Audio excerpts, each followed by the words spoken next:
Hey mamas, and welcome to the Entering Motherhood podcast.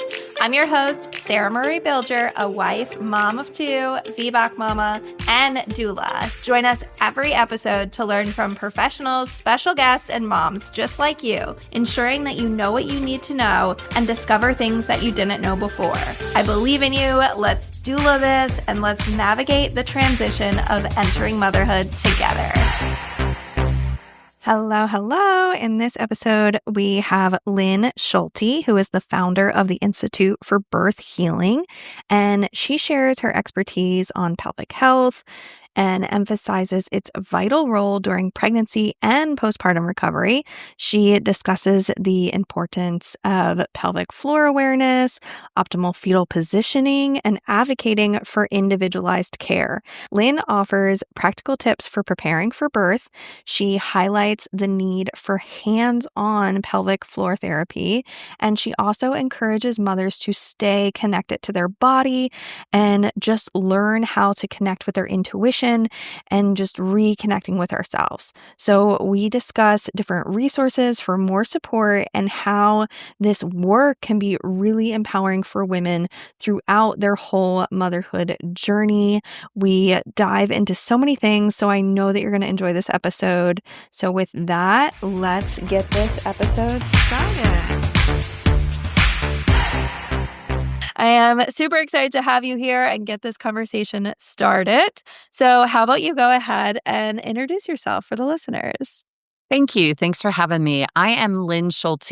I am a pelvic health physical therapist and birth healing specialist. And I founded the Institute for Birth Healing back in 2016 after spending years working with thousands of postpartum clients and discovering all the patterns that happen in the body. And I was getting really good results with getting moms feeling better and stronger in sometimes one session. And so I started teaching others what I know. And I've been traveling internationally now, teaching other body workers how to prepare moms' bodies for birth and then how to recover more completely afterwards. So they have the skills in their hands to do the same. Yeah, I think it's a lot of the time stuff that we're not necessarily thinking about. Like maybe we've heard about or known about, but we don't really get the knowledge on in a typical transition of pregnancy. Why do you think that is? Like, why isn't it not a go-to standard practice for pregnancy? To be honest, I think it's our patriarchal medical system that doesn't give women's bodies and women's rights the attention, the care that it really deserves. You know, our medical system was developed by men and they don't understand the woman's body. What I know about birth today is that we do a great job of keeping mom and baby alive to the birth. I'm astounded in the U.S.'s maternal mortality rate. Unbelievable. It's so bad. And it's just like, it shouldn't be that way. So we are failing mothers drastically in the postpartum period. And I know that we just need moms to be more educated. And we need moms to understand what is missing in pregnancy care is the assessment of the body and what I like to call the birth door. The birth door is the pelvis and the pelvic floor muscles and the way the baby needs to come on out. And nobody is taking a look at that to make sure that baby can come out. And, you know, Gail Tully has done an amazing job. If you guys don't know about spinning babies, please check that out and make sure that that is on your radar to do things. Spinning babies is all about fetal positioning prior to the birth. That, you know, a lot of OBGYNs and, you know, midwives seem to be a little bit more aware of baby's position, but a lot of doctors are not. You know, yes, they're aware of breech. You know, when a baby's breech, they're all aware of that. But just the little nuances of baby's head. Is baby's head heading into a hip or is it midline? Is it heading right into the inlet? And if the baby is not dropping, there's restrictions in the soft tissue, and doctors just aren't as aware of what can be done, that there's stuff that can be done to the body. And truly, you know, I've always wondered in working with the moms that I have over the years, why are some births 7 hours and why are other births 42 hours? And it truly is, in my opinion, it's what a person brings in her body and mind and spirit to the birth that impacts the birth itself. And what I'd like to focus on today is the physical part of it, and that making sure your baby can get into the best position possible to be able to come on out. So we want to make sure that that baby's head is midline in the middle of your pelvis and not heading into a hip. And understand that not all contractions are dilation contractions. The cervix is meant to open up and dilate for baby to come on out, but sometimes those contractions are trying to position baby into a better Mm, position. We need to be aware as moms, as pregnant people, that the baby's position in the belly is critical for your birth. And making sure that your baby can inhabit both sides of your belly and it's not just hanging out on one side all the time. That is a sign of dysfunction. That is a sign of tightness. And we need to release that tightness so that baby can get into a better position to come on out. A lot of times, if it's restricted to one side, the baby's head might come in a little crooked. And that's going to be a heck of a lot more challenging birth than if a baby can get into the best position to come on out. So, the body work that I love to do with my pregnant clients is to make sure that all of their uterine ligaments are nice and balanced and even in tone so that the uterus has mobility. You can put your hands on either side of your pregnant belly and you can push it as far left as you can, and it should be the same as to the right. That is assessing the broad ligaments. And then there's other motions that I do. It's a little bit more challenging to do on yourself, but knowing that our uterine ligaments are like, the balloons, the big balloons in the Macy Day Parade. If someone holding down that tether held it too tight, it would torque the balloon down. That's exactly what's happening to your uterus with your uterine ligaments. And so that's just something that you need to be aware of. And then the other thing is the pelvic floor muscles are the stoplight for birth. If we have too much tension and tone in your pelvic floor muscles, they need to be able to spring like a trampoline. When it bounces, when you put pressure on it and it gives and then it comes back, that's green light tone. When you go to press on it and it's a brick, that's red light tone. And those muscles need to be able to lengthen for baby to come on out. And what's so important and critically important is that you learn how to push while you're lengthening your pelvic floor muscles. So many people are tightening their pelvic floor muscles as mm, they go to push, and now you're fighting yourself. And baby can't come through because every time you go to try to push baby on down and out, you're tightening the opening. And so the baby's getting squished. So it's imperative that you learn how to push effectively in lengthening your pelvic floor muscles as you go to push your baby on out. And do you know it happens every freaking time in my clinic? Being on your back with your knees bent up is the most challenging position to learn to push in. And that's the position that most people birth in the hospital in. So you need to learn how to, and I apologize, I'm telling you, you need, but I'm so passionate about this because it does make a difference. When I have someone on my table and they're on their back and I ask them to push my fingers out, I do intravaginal work with just a glove finger. I don't use a speculum. And we're seeing what's happening with those muscles when you go to push. And 80% of the time, they're tightening. And when I have you on your back and you can't figure it out, then I turn you onto your side and then you start to get it a little bit better. And then I get you up on hands and knees and you're like, oh, okay. And then we do tall kneeling and you're just like, oh, I get it. I get it. Because tall kneeling is just like pooping. So start practicing how you poop, everybody. So you need to be asking your doctor, are you okay if I'm in another position than on my back to get this baby out? And you need to ask every single provider in that practice because you don't know who you're going to get on your birthday. And you need to make sure that they're okay with getting, in another position. Like hands and knees is my favorite position for birth because your pelvis is free. Your sacrum needs to lift backwards. Your tailbone needs to move away from your pubic bone for the baby to come on out. If you are on your back and you're on your sacrum, now your entire pelvis has to lift up in order for that baby to come on out. Being in the hospital is for the convenience of the doctor, not for you, just so you know. And a lot of doctors are like, oh, yeah, I'll let you be in whatever position, but then they force you to be on your back when the baby comes out. Everybody listening in, you are in charge of your birth. If you're going to birth in a hospital, you are going to have to fight for your rights to do it the way you want to do it. And I work with so many postpartum women who come in afterwards and go, I just knew if I could get on my hands and knees, baby would come on out. Instead, they had a Yeah. C-section. Just please understand and get yourself a doula. Get yourself a doula to support you, to get your wishes known and done in your birth process. The nurses, the doctors, they have their own way of doing things, and they're going to want you to do it their way. But this is your body, your baby, and your birth. And you should be able to do it exactly how you want to do it, as long as it's okay for that baby's tolerating it well. And Mhm. just recognize one intervention leads to another intervention, leads to another, leads to a C-section. So ask the questions and make sure your partners and your doulas are asking the questions, because you really shouldn't be thinking. Your animalistic brain is the part that knows how to birth your baby. Well, the animalistic brain cannot be on when you're thinking. Your animal brain goes off, and then you're not in your instinctual brain. Listen to your instinctual brain. Your instinctual brain will tell you what position feels right in your body. So, another key point is to make sure that you know how to listen to your body, know how to understand the signals your body's trying to give you to do certain things, especially during birth. You want to listen to those instincts of, oh, I need to put my knee up. Great, put your knee up. Oh, I need to get into this position. Great, do it. And your husband, your partners, and your doula's role is to help you to do what you instinctively know you want to do.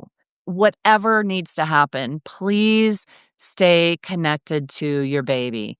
Talk to your baby throughout the birth Mhm. process. You and that baby are a unit together, working together to get them out.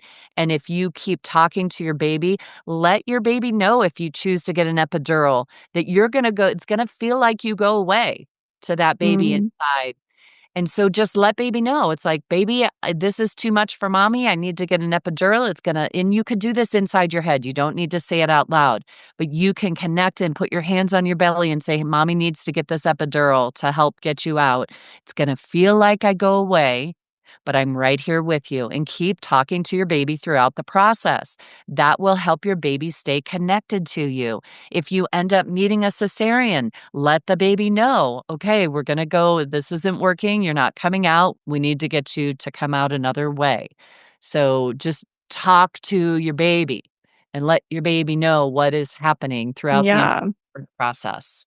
Yeah, and with all of this, with the different assessments and the birthing process and everything, how are you seeing this translate into the postpartum period? And what is really going on after baby comes out? After everything has kind of concluded, there's still so much there. Absolutely. So we need to understand that your pelvic bones need to move and open for the baby to come on out, so that your sit bones that you're sitting on, if you're sitting right now, they widen apart. Your tailbone lifts backwards to open up your pelvic outlet for the baby to come on out. Now, depending on the position that you were in when the baby came out, will determine what pressures got put on those bones more. So one sit bone can be more splayed out than the other. And if you are working with, I encourage everyone to go see a postpartum physical therapist, a pelvic health physical therapist that specializes in postpartum care. If they do not ask you what position you were in when your baby came out, they're not addressing your pelvic bones. Your pelvic bones need to be addressed after birth. I have a exercise that you can do right after birth, and it's on my YouTube channel. We'll put the link in the show notes. Please do that right after birth. We use your adductors and your abductors of your hips to help bring the bones back together again, and you'll feel so much better. The sooner after birth we can do that, the better your body may settle after the birth. But there are women out there that have given birth and their pelvis is still stuck in this open birthing pattern. You may feel like you sit cattywampus, or it feels crooked when you go to sit. You don't feel as stable when you stand. Your pelvic floor muscles can't contract well. Intercourse may be challenging because your muscles are actually on stretch. When your bones are opened in this open birthing pattern, your pelvic floor muscles are trying to keep them together. So they get tight. And then you try to have intercourse and the muscles can't open up even more because they're trying to hold your bones together. And so that could be an issue with an open birthing pattern of your pelvis. And then you're more prone to your organs not being as supported when you're in this open birthing pattern. So all these things are all a problem because your bones aren't in the proper position. The other thing that happens as that baby comes through your pelvis, the head kind of smushes things out of place, out of the way to get through. And what typically I find is the bladder gets smushed to the left-hand side as it comes through. And then postpartum, I can find your cervix anywhere in that vaginal space. It should be nice and midline and kind of held up high. Most smooth births where you're pushing for under an hour, that the tissues, the pelvic bones, they may just kind of go right back to their normal position. But it's when baby comes in asynclitic, occiput posterior, you're pushing for greater than 2.5 hours, the baby got stuck. Those are all indicators that your bones may have a little bit more challenging time finding their original position again. So I'm not saying that everybody's pelvis is in this open birthing pattern, but or if you had any trauma response, any part of the birth where you're like, because in birth, the trauma response happens a lot, and we can't fight. The trauma response in the body is fight, flight, freeze. Well, in birth, we can't fight from it. We can't flight it. We can't run away from giving birth. So our body goes into a freeze response. And typically, that freeze response is with the bones in this more open position Mm. from birth. And if you do the exercises to try to bring your bones back together again and you're not noticing big changes in how your body feels, then that you need to get that trauma work released from your body. My partner at the Center for Birth Healing, that's my clinical practice. We do sessions via Zoom to help you to process the trauma from your birth. We can do that at a distance and then have you do the exercises, and then your tissues might be more willing to come back to their original position. But I really want you all to know and understand that your body doesn't always go back to its original position after having a baby, yet we can support it and help it to get there afterwards. Yeah, I feel like I'm nodding my head along with everything that you're saying, and, like, I'm very familiar with this work, but let's say, like, somebody's listening to this and it's, like, way over their head, and they're like, "Oh my gosh, I feel so behind. I'm already, so many weeks, and I haven't learned how to push. I haven't gone and seen a pelvic floor therapist." Like, I just what could be, like, step 1 of where they can really start getting the ball rolling and I don't wanna say, like, speed through all of this because, like, it can Yeah. be a long process, and then even in the postpartum, like, you're still going and getting evaluated after. I work with a lot of cesarean or VBAC women, and people think, "Oh, you had a cesarean, like, you don't need to have any pelvic floor work," and that's, like, far from the truth. Like, if you Yeah. even were in labor for a millisecond, there's still some even just pregnancy weighs on the pelvic floor, so what would be step 1 of finding somebody to help with this or, like, evaluating our body in some way ourself in a Okay. in a small capacity? Okay, so let's talk pregnancy first because if you're 37, 38 weeks, you might not be able to get in to see someone prior to the birth. So go on spinningbabies.com website and start doing the 3 balances. Yeah, doing those exercises because there's one that you can do to release your pelvic floor muscles. There's the inversion to help try to stretch out your ligaments as best you can. And the other thing I would do is start writing down your fears. What are your Mm, fears around birth? Because it's not only the physical that can stop the birth process, it's your limiting beliefs around birth. So if you want to get into your subconscious, unconscious mind, start writing with your opposite hand and write about all your fears with birth so we can address that right away. And so those are things that you can do easily. The other thing you can do is really sit more symmetrically on your pelvis, sit more balanced on your pelvis so that it's even. This crossing your legs and sitting with your legs tucked up onto one side, you're adding increased pressures to your pelvis that are going to cause more tension for the baby to come on out. So sit evenly, stand evenly, avoid standing on one leg. That tightens up the muscles on one side, the other side's loose. That's going to make it a little more challenging for baby to come on out. So just become aware of how you're using your body in your pregnancy. Start doing the 3 balancing exercises on spinning babies. And then if you can get your partner to insert his fingers in on either side of your rectum. So think of the opening as a clock and have him insert his fingers on either side of the rectum. So think like 5 o'clock and 7 o'clock, and have him reach back as far as he can and press down, and then practice with your partner how to push effectively. And you're pushing his fingers on out, their fingers on out. So that's effective, so you're learning how to effectively push. Just going to a childbirth class and practicing pushing does not guarantee that your pelvic floor muscles are not contracting. So you need to get your partner, and you can do this externally as well. You can put your thumbs on either side, like inferior to your anus on either side, and then have someone press in there, and then practice pushing and see if you can push their thumbs away or their fingers away from your anus. That is a lengthening of the muscle as you're pushing. Okay. So it can be done externally and internally. Internally, I think is helpful, because that's where, if you don't get an epidural, you will be feeling the baby hit your pelvic floor muscles back there. And it actually is hitting the rectum too. So you might feel like, oh, I got to poop, but practice this ahead of time, because you can still use effectively what you've learned in your pregnancy to help you during your labor. You'll have that muscle memory of how to do it. And then postpartum, it's never too late to heal. It just takes a little bit longer if you wait 10, 15, 20 years. The longer you wait, the more time it takes to get you to heal. And I just want you to know that if you go to activate your pelvic floor muscles and it's really challenging, it's like you don't feel like anything's happening, there is a lot that happens in vaginally, with the bladder being off, the cervix being off, any scar tissue. If you tore as your baby came on out, that scar tissue can inhibit your pelvic floor muscles. The anal sphincter muscle, I always find knots in after a birth, and we need to release those knots, because that helps your pelvic floor muscles be able to activate stronger. So all these things are playing on those pelvic floor muscles.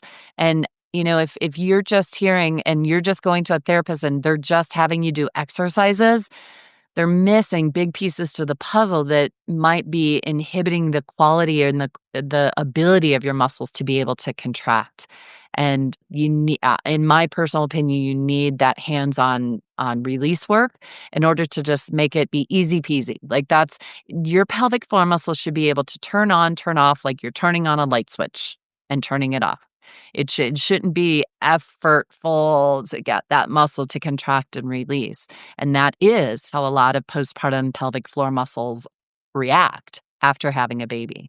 So please keep that in mind and know that there is help, there is support to getting your pelvic floor muscles stronger after birth.